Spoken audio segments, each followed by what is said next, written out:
Napayuko si Jokno ng may pag-aalinlangan. Ang kasama niyang bubulong-bulong sa kanya kanina ay napatingala rin kay Enteng at halata ang pagkagulat sa mga mata nito. Naaalala nito si Enteng maging si Igmi. Nawala na sila ng atensyon sa paglalaban ng kanilang tandang at huli na ng mamataang bumulagta na ang kanilang tandang na nilabanan sa manok ni Wancho. Ayos! Panalo ang tandang ko! Panalo ako! Pagsisigaw ni Wancho. Nabaling ang atensyon ng dalawa sa Ginoong sobrang tuwa sa tandang niyang nanalo na hindi makapaniwala na panalo ang manok nito. Dahil kung pagbabasihan sa laki, masyadong dihado ang manok ni Wancho. Paano namang nangyari yon? Napakamot sa ulo na tanong ni Jokno. Isa lang ang ibig sabihin. Lagi kayong malas dahil mandaraya at mandurugas kayo. Sabat ni Enteng nang nakangiti. Tinititigan niya si Buknoy. Hindi kumukurap ang lalaki at tila walang balak sumuko na makipagtitigan sa kanya. At gaya ng inaasahan ni Enteng, walang reaksyon mula sa lalaki. Ngunit nagkaatubili ng tumingin sa kanyang kinaroroonan. Nakapalatak si Enteng sabay iling nang makitang nagbubulag-bulagan ang kaharap. Hindi na hinintay ng antingero na sumagot pa ito.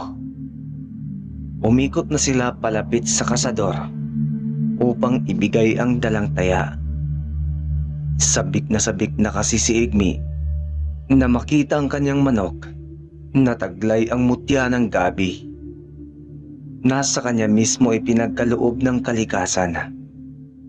Napangiti si Igmi nang bumalik sa kanyang balintataw ang pangyayari. Nilapitan sila ng mananari para kunin na ang manok at malagyan na ng tari ang paa ng tandang. O siya, dublado tayo. Wika ni Enteng kay Igmi. Ito ang paraan ng kanilang pagtaya o pusta sa laro na ang ibig sabihin ay ang 10,000 nila ay magiging 20,000. O siya, dublado raw kami, Ginoong Anastasio. Wika ni Igmi sa kasador nang sabungang iyon. Lugrusin ko ako. Wika naman ng isang Kristo.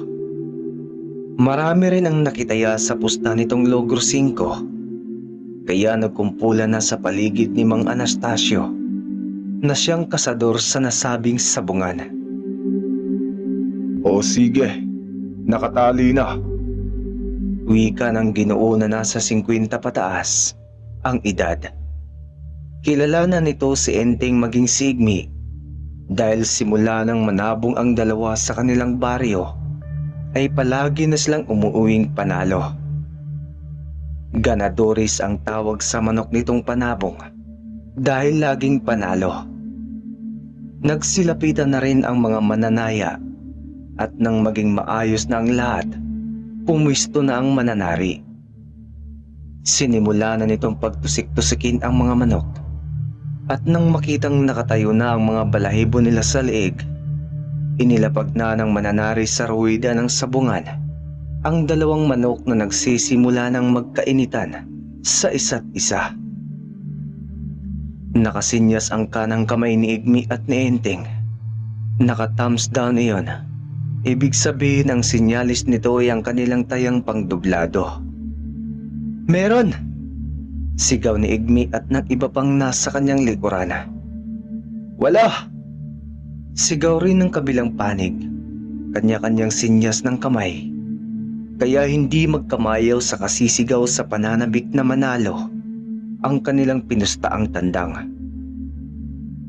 Simula pa lamang ng laban ay mainit na kaagad ito sa mga mata ng lahat.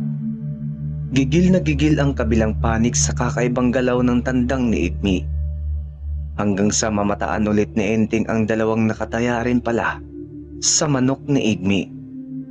At sa sinyalis ng mga kamao nitong naka-thumbs down, ibig sabihin ay dublado rin ang mga taya nila. Napailing na lamang si Enteng. Aba, at nakakuha ang mga ito ng teknik. Tataya na lamang sila sa kanilang panig kaysa makipaglaban sa manok nila at lagi rin namang talo. Ilang minuto lang ang lumipas ay bumagsak kaagad sa ruweda ng sabungan ang kalaban ng manok ni Igmi. Sigurado na ang kanyang pagkapanalo. Ngayon ay napagtanto ni Igmi na tunay ngang mutya na kanyang nakuha. Kahit pa sinabihan na siyang totoong mutya ng nilalang na yon, binigyan siya ng kalikasan ng katangi-tanging birtud na makatutulong sa kanya. Hindi lang sa kanya kundi sa buong pamilya niyang naghihirap. Nagsisimula pa siya at nais pa niyang maaral ang iba pa. Hangad niya ring magkaroon ng mutya ng kabal, trabongko at pulang korale. Malaki ang tulong ng mga mutya sa buhay ng mga tao kung hindi lang ito gamitin sa pang-aabuso. Ayos to, unang pagkakataon kong manalo, sigaw pa ni Igmi. Kakaiba ang pakiramdam na maging kampyon. Maliban sa pera, ang dangal ng alagang tandang ni Igmi ay kanya na rin at iyon ay tinatanaw niya mula sa among si Enteng. Ano man ang mararating niya sa buhay, mananatiling amo si Enteng ng kanyang buhay. Malaki-laki rin ang naging panalo mo ngayon, Igmi. Nakatawang wika ni Enteng. Opo, busing, at dahil po yun sa inyo, wika ng Ginoo. Halos walang pagsidla ng tuwa ni Igmi. Naikwento na niya kay Enteng ang kanyang pangarap at magsisimula na siya sa kanyang mga plano. Wala siyang sasayangin na oras dahil bawat pagpatak ng segundo ay mahalaga. Hindi yan galing sa akin, Igmi. Ang kalikasan na nagbigay niyan sa'yo. Nagbigay gabay lang ako sa'yo, kaibigan. Saad ni Enteng. Ngunit umiling si Igmi. Hindi pa rin iyon mangyayari kung wala ang amo. Yun na rin yun, boss. Isa rin yan sa naging dahilan upang maging matagumpay ako. Ang iyong gabay at mga habilin. Wika ni Igmi. Kaya rin naging malapit ang loob ni Enteng dito. Ay bukod sa nakikita niyang mabuting tao si Igmi, ay marunong din siyang tumanaw ng utang na loob na siyang hindi naman niya hinihiling pa. Tama na kay Enteng na may natutulungan siya dahil ang totoong tulong hindi naghihintay ng kapalit. Alam niya na iisa lang ang buhay niya at hindi niya alam kung kailan ito babawiin ng bathala. Kaya hanggat nabubuhay pa siya sa mundo, hangad niya ang mabuting gawa para sa mga taong nakapaligid sa kanya. Dahil magandang mamatay na may iniiwang magandang legasiya kaysa mamatay na maraming tao ang galit at walang magandang loob dahil sa hindi magandang pakikitungo sa kapwa. Matapos kunin ang panalo sa kasador, ay nagdesisyon na ang dalawang umuwi. Ngunit sa daan ay bumulaga na naman ang dalawang galamay ni Obispo. Ngunit alam ni Enteng na hindi nila sadya na mag-cross ang kanilang landas. Kita sa mga mukha nila ang pagkagulat na halos mapaluwa na ang mga mata. Ngunit wala sa modo si Enteng na makipag-inisan sa dalawang asungot. Kinakailangan pa niyang hatiran ng allowance ang kanyang mag-iina at masuri na rin ang kalagayan ng mga bata at asawa niya. Nagtatawagan naman silang mag-asawa, pero iba pa rin na nakikita niyang lagay nila ng kanyang dalawang mata. Biglang may narinig silang ungol mula sa talahiban. Alam nilang ungol ng taong nag-aalumpihit sa sakit. Nang mapagtanto ng dalawa na ibang duda ni Enteng sa narinig ay mabilis na silang humakbang patalikod. Ngunit bago pa nakahakbang ang dalawa papalayo, ay mabilis nang naihakbang ni Enteng ang kanyang mga paa at kaagad na hinawakan ang mga braso nila Chokno at Puknoy. Kaagad na pinuntahan ni Igmi ang pinanggalingan ng ungol. Anong ginawa niyo? May diing tanong ni Enteng. Nagpantig ang kanyang mga tenga dahil ramdam niya ang kalukuhang ginawa ng dalawa. Namutla ang kasama nito nang makita ang reaksyon ni Enteng na tila nagagalit. Namutla ang lalaki ngunit mabilis na pumiglas sa mahigpit na pagkakahawak ni Enteng dito at walang paalam sa kasama niyang si Jokno, sabay kumaripas ng takbo. "Uy! Buknoy! Bumalik ka rito!" Tarantang sigaw ni Jokno. Bakit ka naman nanginginig? Wala pa nga akong ginawa sa iyo Babala ni Enteng. "Boss, si Wancho. Bugbog sarado. Puro pasapa ang mukha at may sugat sa ulo." Sigaw ni Igmi. Nanggigil si Enteng nang marinig yon.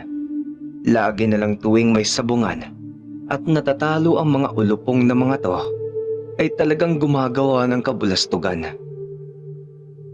Bakit bang aangas niyo Galit na tanong ni Enteng at kinuwiluhan si Jokno.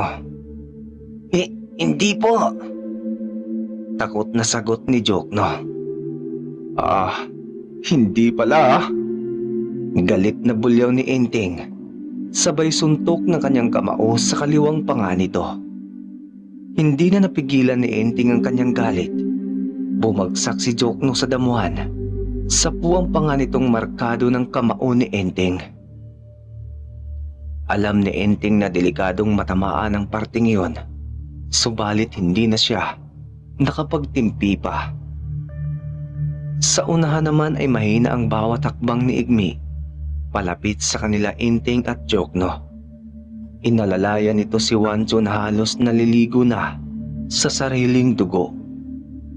May tila bagay na pinangpukpok ang dalawa sa ulo ni Wancho, kaya gano'n na lamang ang kalagayan nito. Mabilis namang dinukot ni Enteng ang kanyang panyo at ibinigkis iyon sa ulo ni Wancho.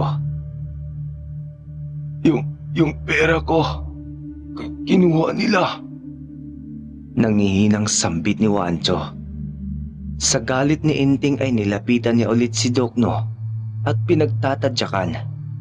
Napangiwi ang lalaki at itinaas ang kamay para sumuko na. Ngunit hindi na maawat pa ang galit ni Enteng. Habang dinudukot niya ang mga perang nasa bulsa nito, ay iniabot sa mga kamay ni Wancho, ay panay pa rin ang kaliwat kanang sapak ni Enteng dito. Humagulgol na si Jokno at nagmamakaawa. Hindi na ako ulit pa, pangako. Huwag mo lang akong patayin." Pagmamakaawa nito. Hindi kita papatayin, Jokno. Ibinabalik ko lang ang ginawa mo kay Wancho. Teka, huwag kang aalis dyan at hahanapin ko lang ang bagay na pinupok mo sa ulo ni Wancho. Galit na wika ni Enteng. "Huwag po. Maawa ka sa akin, Enteng. Hindi na ako uulit. Magbabagong buhay na ako." Pagmamakaawa muli ni Jokno. Anong uri ng pagbabagong buhay? Hindi ka nasusugal? Imposible naman yata yun. Tanong ni Enteng. Ibig kong sabihin, hindi na ako mananakit ng kapwa. Magiging sport na po ako kapag matatalong muli sa larong sabong. Wika pa nito. Talaga? Paninigurong tanong pa ni Enteng. Sabay angat ng malaking bato, ay kunwari ay ipupukpok niya rin ito sa ulo ng lalaki. Sobrang pagsisigaw ni Jokno nang makita ang hawak-hawak ni Enteng at naghahanap ng mapagkukublian. Halos maubos na ang boses ni Jokno kakasigaw. Tahimik, Jokno. Nakakarindi ng boses mo. Galit na bulyaw ni Enteng. Napahagulgol na lang si Jokno sa sobrang kaba at takot sa maaaring gawin sa kanya ni Enteng. Samantala sa hindi kalayuan sa kanilang kinaroroonan, ay isang grupo ng kalalakihan ang dadaan sa kanila galing sa sabungan. Nasa 7 kalalakihan ang mapapadaan sa kanilang kinaroroonan. Nakikiusyuso sila at nag-aalala nang makitang puro dugo ang mukha ni Wancho. Halos matawa pa ang mga ito nang makita si Jokno na parang bading na ginulpi kung makahagulgol. "Na paano yan, Enteng? Anong nangyayari rito?" tanong ng isa sa mga lalaki. Nako, itong galamay ni Obispo na si Jokno. Ito at nahuli kong binugbog si Wancho. Ngayon ibabalik ko na sa kanyang ginawa. Ito nga't parang batang gusgusin na iyak ng iyak. Kwento pa ni Enteng na halos matawa pa. Nako, gagawa-gawa ng kalokohan. Pag nahuli pala iiyak lang din. Nako, paisa nga boss, Enteng. Sambit ng isa sa mga sabungero. Kahit dalawain mo pa yan, kiring-kiring itong si Jokno. Matibay ang bituka nito eh. Nakangising wika ni Enteng. Umiling-iling si Jokno habang nakatingin sa binatang sabungero. Napapalapit sa kanya. "Wag!" Pagmamakaawa ng lalaki. "Wag pala ah. Ito para sa'yo." Sabay tadyak at hirit ng kamao sa bibig nito. "Nakakagigil ka eh." Saad pa ng binatang sabungero. Napahagulgol ng masyado si Jokno, kaya mas lalong naghalakhakan ang mga kalalakihan. "Nako, mas lalong nakakagigil tingnan kapag ganyan. Ako rin boss, Enteng. Paisa." Wika ng isa pa. Nako, umirit na kayong lahat para makaisa kayo rito. Wika ni Enteng at nauna nang magpaalam sa grupo dahil kailangan pa niyang dalhin ang duguang si Wancho sa ospital. O siya, kayo nang bahala riyan. Absuelto kayong lahat dyan. Wika pa ni Enteng. "Pag ang pinsan kong taga-secure makadalaw rito, lagot kayong lahat sa akin. Lalo ka na, Enteng." Galit na pananakot ni Jokno na pumutok na ang bibig at kaliwang mata. Ah, talaga ba, Jokno? Hihirit ka pa talaga ah. Sige lang, papuntahin mo rito ang pinsan mo. Ano bang klaseng nilalang yun? Isa siyang malakas na antingero at sinisiguro kong ipapadurog kita sa kanya. Banta pa ng lalaki kay Enteng. Ah, edi sige. Maghihintay ako, Jokno. Ikumusta mo pala ako kay San Pedro mamaya ah. Mukhang ilang suntok na lang. Aakyat ka na sa hagdanan ng pangalawang buhay. Pero sigurado naman akong pababalikin ka kaagad ni San Pedro sa lupa. Kasi marami ka pang hindi na pagsisihan sa mundong ito. Litanya ni Enteng at tuluyan ng tinalikuran ang mga kasamang sabungero. Rinig na rinig niya habang papalayo ang daing at hiyaw ni Jokno habang ginugulpi ng isang grupo. Bagay lang yan sa kagaya mo, Jokno. Sambit ni Enteng sa kanyang isipan.